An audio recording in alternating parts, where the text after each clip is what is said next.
الا كنتي باقي ما درتيش سلو اجي تشوفي شحال سهلته على راسي هذا العام. جا معلك غزال. المقادير تلقاوهم لتحت والطريقه اجي نشوفوها. اللوز يتسلق ويتفسخ، ندير له زويته وندخلو الفران يتحمر وها هو مقرمش.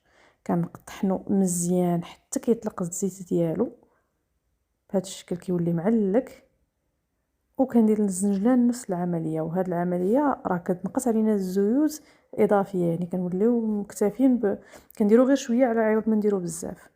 غادي ندير القرفه والنافع وحبه حلاوه والكوزه والمسكه ونخلط هادشي مزيان. كناخذ السوائل كنجمعهم في شي قصعه بوحدهم، وغادي نبدا نزيد ليهم الدقيق. انا درت الدقيق د القمح الكامل محمر، وغادي نبدا نخلطهم ونعلكهم مع هذاك السوائل مزيان بهذا الشكل.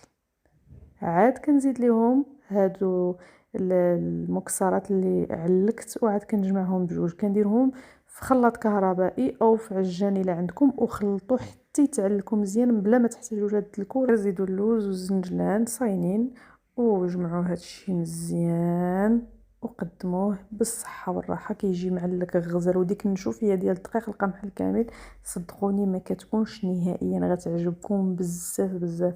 لايكي الفيديو